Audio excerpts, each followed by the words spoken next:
Hello! Today we are doing Genesis chapter 41, Pharaoh's dreams. When 2 full years had passed, Pharaoh had a dream. He was standing on the Nile when out of the river there came up 7 cows, sleek and fat, and they grazed among the reeds. After them 7 other cows, ugly and gaunt, came up out of the Nile and stood beside those on the riverbank. And the cows that were ugly and gaunt ate up the 7 sleek, fat cows. Then Pharaoh woke up. He fell asleep again and had a second dream. 7 heads of grain, healthy and good. They were growing on a single stalk. After them 7 other heads of grain, sprouted thin and scorched by the east wind. The thin heads, you cannot see that.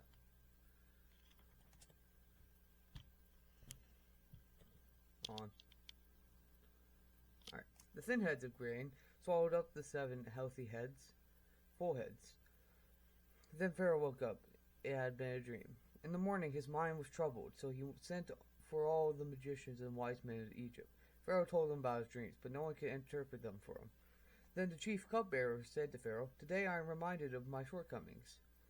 Pharaoh was once angry with the servants, and he imprisoned me and the chief baker in the house of the captain of the guard. Each of us had a dream the same night, and each dream had a meaning of its own. Now a young Hebrew was there with us, a servant of the captain of the guard.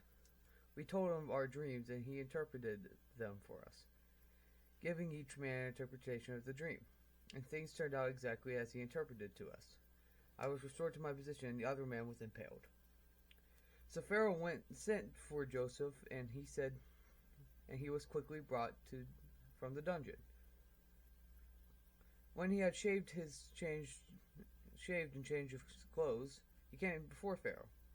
Pharaoh said to Joseph, "I had a dream and no one could interpret it, but I've heard it said of you that when you hear a dream you can interpret it."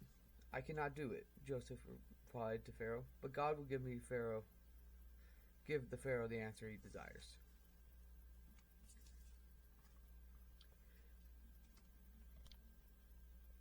Okay, you know what I'll do.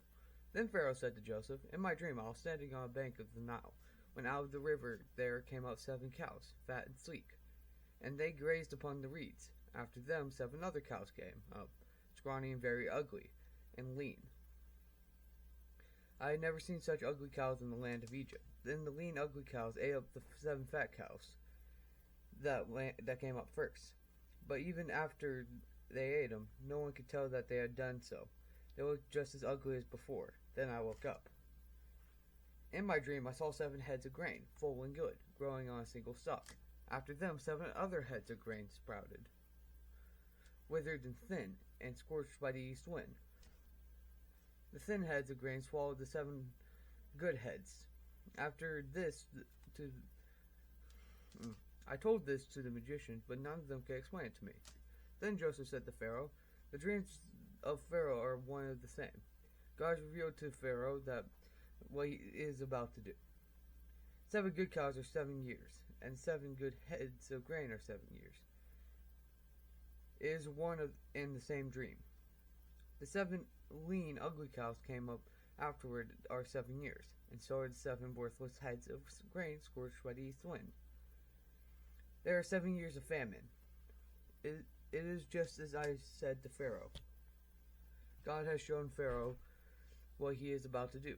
7 years of great abundance are coming throughout the land of Egypt. But 7 years of famine will follow them. All the abundance in Egypt will be forgotten, and the famine will ravage the land. The abundance in the land will not be remembered, because the famine that follows it will be so severe." The reason the dream was given to Pharaoh in 2 forms in the matter has been firmly decided by God, and God will do it soon. Now let Pharaoh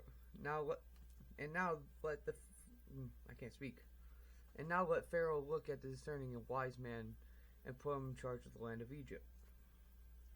Let Pharaoh appoint commissioners over the land take 1/5 of the harvest of Egypt. during the 7 years of abundance. They should collect all the food of these good years that are coming and store up the grain under the authority of Pharaoh to keep in the cities for food. This food should be held in reserve for the country to be used during the 7 years of famine that will come up upon Egypt, so that the country may not be ruined by famine. The plan seemed good to Pharaoh and all of his officials, so Pharaoh asked them, "Can we find anyone like this man? Someone in whom is the Spirit of God?" Then Pharaoh said to Joseph, "Since God has made all of this known to you, there is no one so discerning and wise as you. You shall be in charge of my palace, and all of the people are to submit to your orders. Only with respect to the throne I will be greater than you." Joseph is in charge of Egypt. So Pharaoh said to Joseph, "I hereby put you in charge of the whole land of Egypt." Then Pharaoh took his signet ring from his finger and put it on Joseph's finger.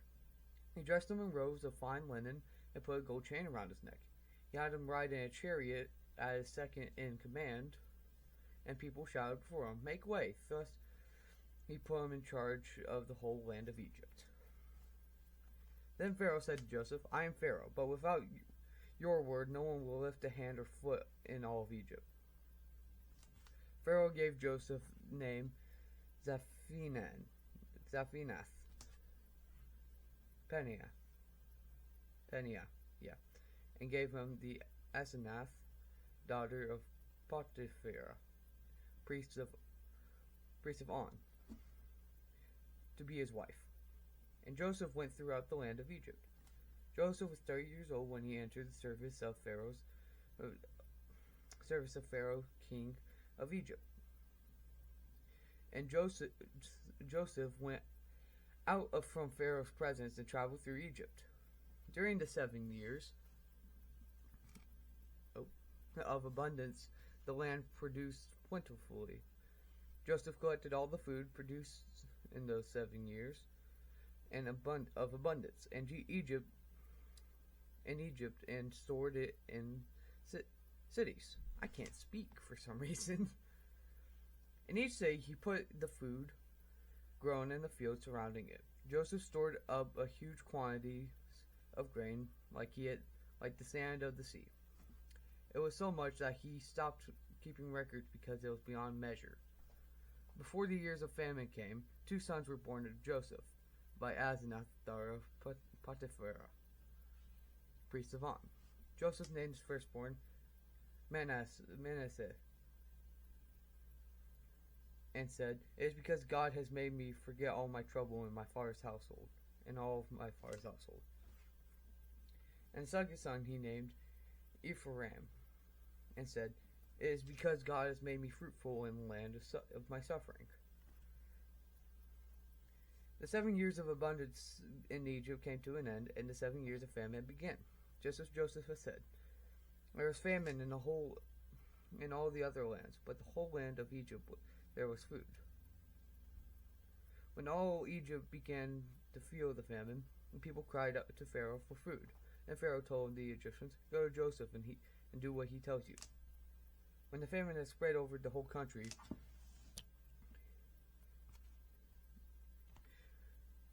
you cannot see that. Joseph opened all of the storehouses and sold grain to the Egyptians for the famine. For the famine was severe throughout Egypt.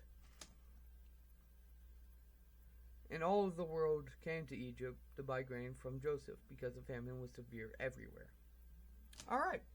If you like that, cool. Hope you guys have a great day, and I'll see you guys later. Bye-bye.